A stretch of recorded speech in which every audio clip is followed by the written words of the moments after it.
How are you? How are you? How are you? How are you? How are you?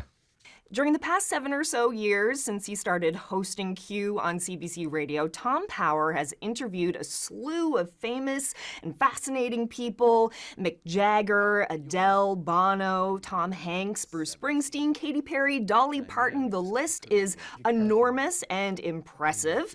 But whether it's a megastar or a rising one, Tom has a knack for keeping the conversations real and getting people to open up about their lives and who they are. So let's turn the tables on Tom. Tom Power joins me now. So Tom, how are you? I'm not too bad. Thanks for having me. I'm so, by the way, my family and I are so excited to be on here now. Really? You ever understand, we were because you and I are friends, that I've been a CBC lifer since I was born. We were a watch The Simpsons and then watch Here and Now family growing up. And can you let people know what my cats are named? Debbie and Cooper. That's right. I have 2 cats in Toronto named Debbie and Cooper. So yeah, this is exciting for me to be on Here and Now. Are you kidding me? I told Debbie about that and she was tickled pink. Okay, I'm glad she wasn't offended. It was an honor, you know, to name them Debbie and Cooper. Yeah, and we're here right now in Studio F in the CBC building. Yeah. And this is a bit of a special space for you, right? Can you tell us why? Yeah, well, I used to work out of CBC Newfoundland. I got hired when I was on my 21st birthday. It was my 3rd year university, and I only found out recently that the person who hired me didn't know how young I was. And they were retiring, and they said, had we known you were so young, we never would have. You were like the youngest. Yeah, that's right. Yeah, that's weird. It's a strange thing. But yeah, I'm the youngest. So.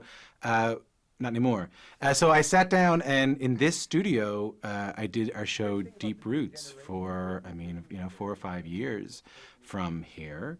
And that was my first show on the CBC. It was my first show on the network. I was 21. I did that till I was about 26, 27. I was most of it from St. John's. Do you ever miss those Deep Roots days? I mean, yes, for sure. Folk music and traditional music of Newfoundland and Labrador, but everywhere is my basis, you know.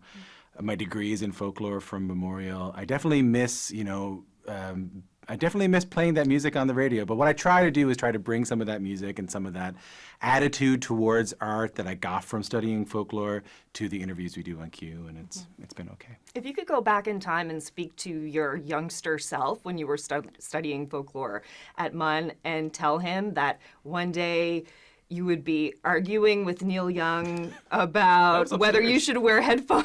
That was upstairs. That was here. That happened. Really? Yeah, that happened here.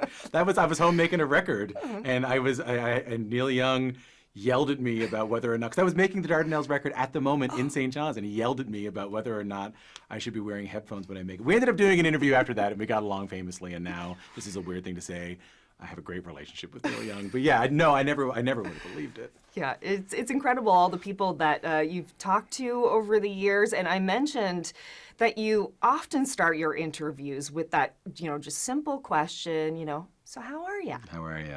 There is a little bit of magic in that question, isn't there? I guess so.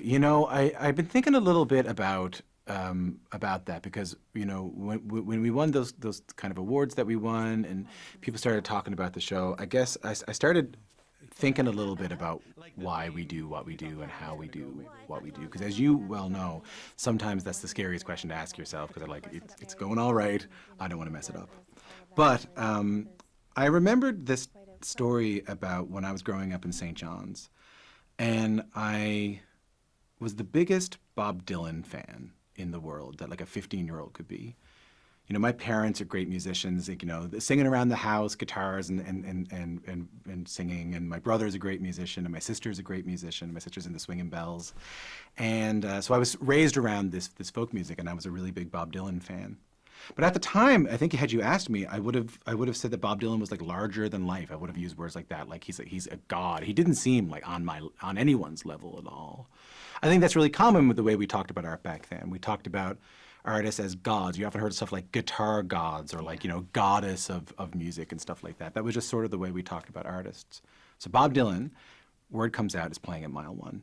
I buy tickets right away, and I go down, I think with my brother or maybe with my dad, And I walk all the way to the front of the crowd, right to the rail, because I just want to see him. I just want to see him.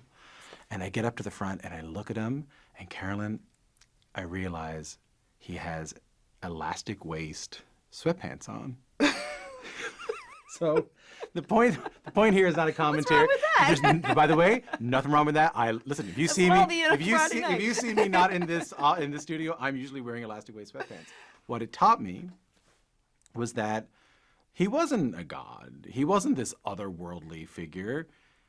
He was just like me and you. He was just like everybody else. He was just a person. And when I say just a person, it made me realize that I thought about this a lot afterwards when I was younger. His work is more meaningful to me. His art is more amazing because it doesn't come from some other place, from some sort of like God, apotheosis place. It comes from us. Mm-hmm. So I often feel that when I can start by saying, "How are you?" all I'm really just trying to do is just get us on that level. Mm-hmm. I want to let you know I'm not here to talk to you about, I'm not here to talk to you in any other way, but just two people sitting down having a chat. And that realization that these big, gods, music gods, are just mere mortals. when you came to that realization, do you use that when you are interviewing big stars like Adele? And a lot of people would get freaked out by sitting down and having a face-to-face conversation with people of that caliber. Don't get me wrong. It's not that I don't get nervous and these people don't mean something to me. I remember when we had Jerry Seinfeld on the show, it was over the phone, so I couldn't see him. And he said, "Hi, this is Jerry Seinfeld," to me. And I had to turn off my microphone because I couldn't stop laughing at the sheer absurdity of it. When I was sitting down with Adele, before she walked in, absolutely, I was terrified. And you do have, and Mick Jagger's a great example of this. Mm-hmm. During the Mick Jagger interview, I allowed myself like 10 minutes in to have a moment where I went, "Well, there he is. That's Mick Jagger. That's Mick Jagger from the Rolling Stones." But it's not just it's the realization and the powerful realization that these are just people making things and people making remarkable things. But also when you meet them, the great ones, the Bruce Springsteens, the Adeles, the Harry Styles, the Jerry Seinfelds, the Denzel Washingtons, they are so kind and so personable, all of them, without exception, and they are so human and normal. We kind of put each other at ease. Mm-hmm. Your listeners may or may not know this, but you are from a little island off the east coast of Canada called Newfoundland. Yeah, I never bring it up. I never, ever bring it up. Your producer mentioned to me that he thinks that you've brought that up in 60% of your interviews. Yeah. Well, oftentimes people hear my accent and they wonder where I'm from because they think they're talking to Toronto. They know they're talking to Toronto. That's where I live.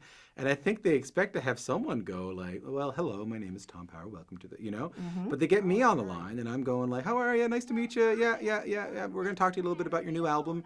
And they often go like, "What is that? Who are you? Are you Irish? Are you Irish? What are you?" And I'll say, "Oh no, I'm from Count Heights." No, I don't say that. I say I'm from Newfoundland, and they often go, "Where's that?" Or they know it from Come From Away, or they've heard about it at some point. They know it from Great Big Sea, and yeah. So I try to let them know a little bit about where I'm from, and a little bit that I came up in music, and then I played music for a long time myself, and yeah, I try to let people know about it. But yeah, I'm not afraid of bringing up that I'm from Newfoundland at all.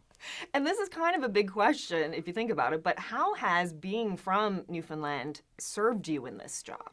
I think that in addition to the Bob Dylan story, the thing about growing up in Newfoundland and Labrador is that you have to see everything that comes if you're interested in art. Like when I was growing up and I was interested in the performing arts and in the arts and music and books and all that, I went to everything. Because that's kind of what you got to do. There's an arts scene here. More than there is a music scene or a film scene or a theater scene, there's an arts scene. I would be going to theater shows that Andy Jones was putting off. I'd be going to theater shows that Jodie Richardson was putting off. I'd be going to Liz Picard shows. I'd be going to see punk shows at CBGB's. I'd be going to see metal shows at CBGB's. I'd be going to see country shows like Ron Hines or Blair Harvey at the Rose and Thistle. I'd go to see the Discounts at the Ship. I'd go to the Eastern Edge Gallery to see Christina Parker's gallery there, or Christina Parker's gallery there. I'd go to see anything that I could, and I would see the same people at everything, because when you grow up in Newfoundland and Labrador, you have to have a wide taste in the arts, because you're in some ways either limited by what comes here, or you find yourself being part of the scene that exists here, the arts scene. I think being from Newfoundland and Labrador gave me an appreciation for a lot of different art that maybe I wouldn't have access to had I grown up somewhere else, because had I grown up somewhere else, I would have found myself only in theater or only in visual arts or only in music and only spending time with people in those worlds. So growing up here, you know, I had to have a sort of, you are forced to have sort of a wide taste, and it ended up really paying off well for me. In addition to, and this is the thing that people bring up the most, and I can't put my finger on it, and I'm sure you can't either, there is a way of talking to one another. There is a way of relating to one another. You know, I heard a story one time that Chad Kroeger from Nickelback went into the Duke, and he had a bodyguard with him, and then quickly realized that, like, he didn't need one, and everyone was just going to say, hey, how are you, Chad? You know what I mean? Like, whatever that thing is about the way we talk to people is in me. I can't define it, but I'm endlessly grateful for it. You also have a tendency to offer like little Easter eggs in some of your shows. And do tell. An example that comes to mind, one day I was listening and you randomly started talking about Alpine Country Lodge in Churchill Square. And decades ago, a radio commercial that ran on for Alpine Country Lodge. How did it go? Going to the country, Alpine Country Lodge. So I'm driving in my car and I'm listening to you on national radio singing that. And it just felt like it was a bit of a gift for the very select few people in your audience, like myself, who would know what that is. I'm just wondering, what kind of reaction do you get from people when you throw things like that in there? Do you ever get in trouble for it? I think for that one I did, because I think I said that there once was this store in St. John's called Alpine Country And it's still open. And it's very, by the way, it's very much still open, Alpine Country Lodge. Well, listen, I'm a believer that the personal is universal when it comes to storytelling. This is the real answer, is that the more you can go sort of personal with your own story, the more people are able to relate to what you're talking about. I think everybody in Canada can relate to having some kind of jingle that gets stuck in their head, or some kind of parody song that they grew up with. And when I'm talking to guests, I don't think that was when I was doing that, I'm often trying to relate to them. I'm often saying, like, I know what you mean. Like, you had this, and we had this in Newfoundland. We called it this. And oftentimes that makes them open up a little bit more, and we can have more of a depth conversation. So when we played the original song, Canned Heat, Going to the Country, I had no choice but to go, every Newfoundlander I know was thinking it. Yes, I was. Absolutely. Going to the country, Alpine Country Lodge. And I heard from a lot. I think I heard from as many people, Newfoundlanders, that day about me singing that song in the air as I did from interviewing Adele. Yeah. Like, I swear to every single person I went to high school with wrote me and said, one person wrote me and said, I didn't know you were hosting a radio show, but someone told me you were singing Alpine Country Lodge on the radio. So maybe so. And, you know, you're also a folk musician. That's very much a big part of who you are. And it kind of allows you to geek out with some of your guests, some of the musicians who come on there. You get to, like, geek out about instruments and chords and songs. Yeah. And one example that comes to mind is Max Martin. Oh, yeah. And when you were interviewing him about the minutia of the song, "Oops, I Did It Again." Yeah, I did. Someone gave me a hard time for my Newfoundland exit in that moment, that I said, like, "Oops, I did it again." Oops, I did it again. Max Martin, for people who don't know, is the third highest grossing songwriter of all time. I think it's like Lennon, McCartney, and Max Martin. He wrote all the songs for NSYNC and Britney Spears and the Backstreet Boys and all those. And I think it's important to let people know that the thing about being a musician, in particular a folk musician, is that there's a demystification process when it comes to making art. Like, again, like I know how boring it is, so therefore I know how remarkable it is. I know that in order to make Hit Me Baby One More Time, Max Martin had to, it wasn't like it was in a musical. He had to sit down and press a keyboard over and over and over again, and he had to EQ over and over and over and over again. And he probably ran through, his hard drive probably collapsed and he had to get a new one. And anytime I can kind of let people know that, like, hey, I've been there, I find we can get a much more deeper and richer conversation because we can put aside some of the facade a little bit and just talk. And yeah, in that one, I didn't expect to sing for him. That was a weird one. But I was trying to get my point across, and I said the line of the song, and I just started singing, and it hits me, and I went, I realized that I'm singing. By the way, he's mysterious. I think that was his second or third ever English interview, and because he's Swedish, and yeah, I realized in the middle of it, oh my God, I'm singing for Max Martin right now. You clearly always do your homework before an interview. Can you just tell us a bit about how you go about preparing for these conversations? I mainly just do other people's homework. You know, I do math, do calculus, I write the AP English test a few times. I would be irresponsible if I gave you the impression that I did this by myself. I work with, I think, the best team in podcasting and in radio, the team that work on Q with me.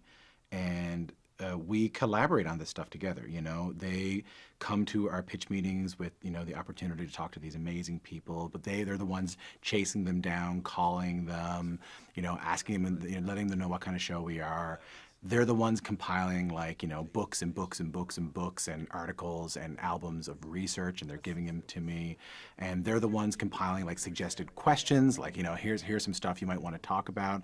I sit down with them, we collaborate on that, we change things around. I put in a bunch of stuff that I'm interested in. And then the work kind of begins. Yeah, so, you know, I think for Mick Jagger, it was a full month.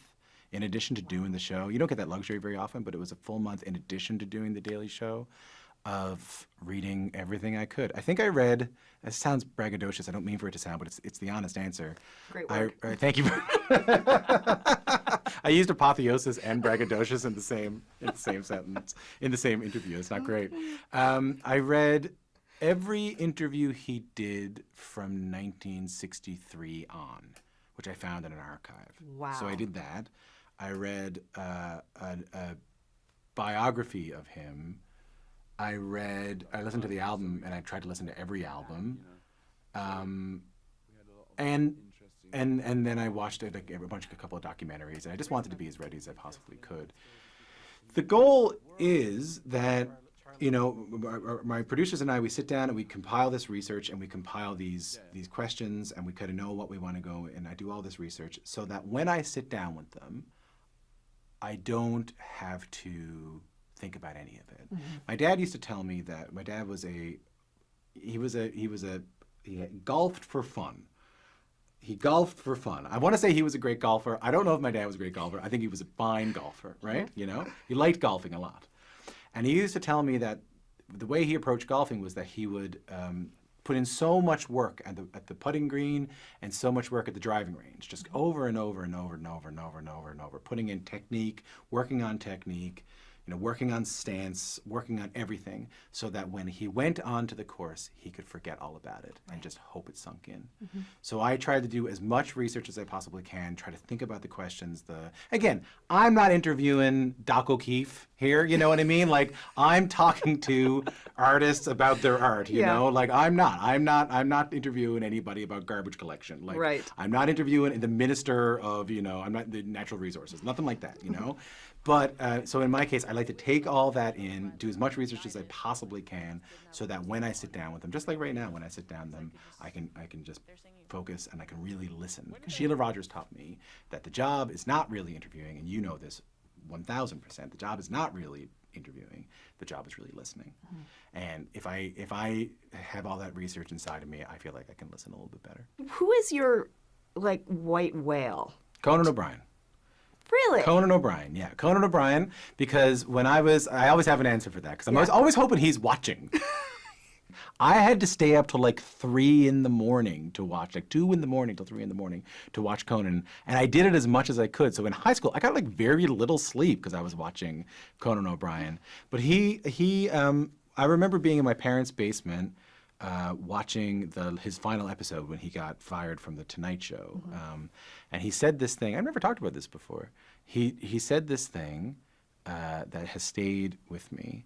And he said, nobody gets everything that they want out of life, but if you work hard and you're kind, amazing things will happen. And I went, well, that sounds good to me. Yeah, you know words what to I live mean? by. Like, yeah, like, you know, that sounds good to me.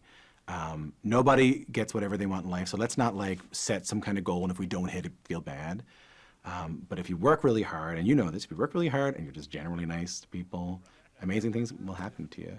And it's been the case in my life. And Conan has, I've lived, the life so far is, I mean, I could retire tomorrow with all this stuff we've been talking about. And I will sometimes come home and I'll say to my girlfriend, to my partner, I'll talk to Bono and I'll look at her and I'll say, I'm from Count Heights. I'm from Count Heights. I went to play against sports. Like, this doesn't make any sense. Yeah, I studied folklore. I studied folklore at Mon, and I swam at the Aquarina.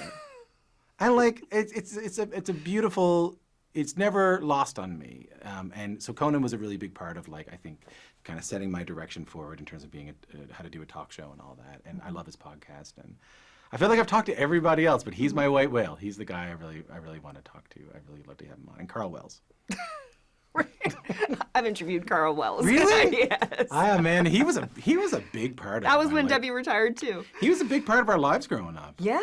Huge. I love the idea of you just kind of sitting at home and it just hitting you like a bolt of lightning every once in a while, all the Yeah. things that you've done and all the people that you've talked to and reflecting on that and just thinking how amazing it is. It's not lost on me. The night before I flew to see, no, none of this is normal. Don't let the jacket fool you.